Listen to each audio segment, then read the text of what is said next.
We're going on a continuation of our One Piece arc recap. We move on to Alabasta. Pay attention because this is a very important one. Don't forget to subscribe and leave a like.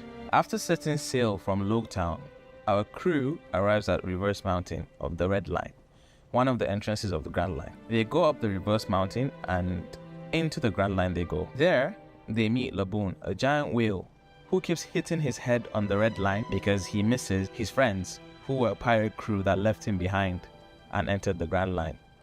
And they also meet a doctor named Crocus that was taking care of Laboon. There were also a couple of people that are trying to kill Laboon, Miss Wednesday and some other guy, he's not important. Long story short, the crew stopped them and carried them on their way using the log post, a compass specifically for the Grand Line. Next up was Baroque Works, an island of bounty hunters who work for Mr. Zero. On the island, we find out that Miss Wednesday was actually Princess Vivi from Alabasta. She is very important. The crew agrees to take her back to her country in order to stop a revolution that is happening there. Before they go, they meet Miss All Sunday, who is the highest woman in the organization, and she helps them by giving them a direct compass to Alabasta, but the crew doesn't accept it because she works for the enemy. She can't be trusted. On the way, they stop at Little Garden where they meet Dory and Broggy, two giants, and Usopp ends up forming a bond with them. On the way, Nami gets really sick and is unable to travel, so they went on to find a doctor, which took them to a snow island called Rekindle. Now, Snow Island had a tyrant leader called Wapol, who ate the Munch Munch fruit and was exiled by his people, but was looking for a way back to the island. But more on this later. The only doctor in the village lived on top of a mountain, and the only way to get there was to climb up. With no choice, Luffy and Sanji take Nami up the mountain. Along the way, Sanji gets injured and Luffy does the most badass thing ever.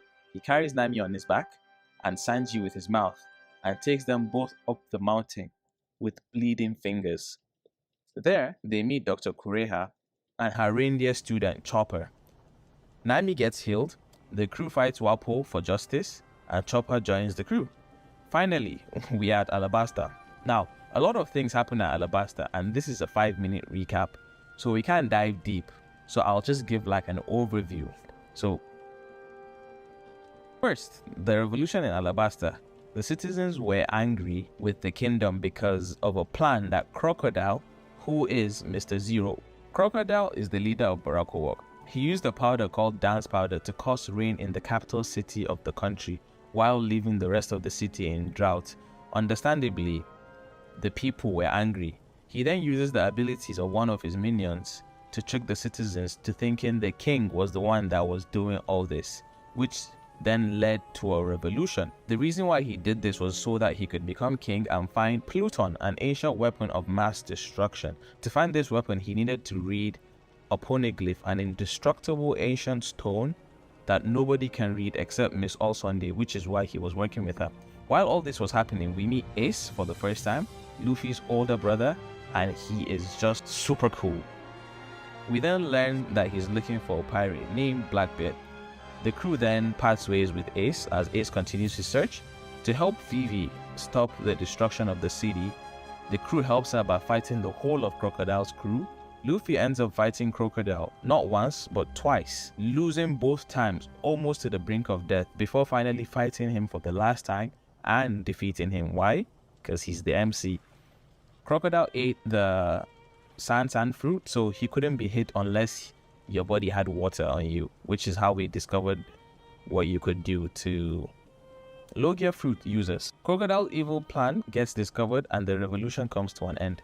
It finally rains, marking the end of Alabasta. Oh, and Pearl explodes but does not die. Don't try to understand it, that's just One Piece.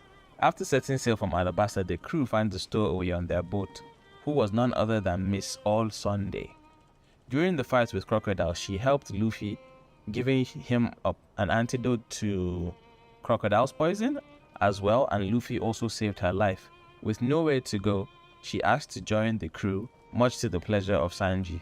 Miss All Sunday's name is actually Nico Robin, and so the 7th member of the crew joins the Straw Hats, Nico Robin, and that officially marks the end of Alabasta. Don't forget to leave a comment, like, subscribe, tell us do you like Alabasta, and stay tuned for the next one.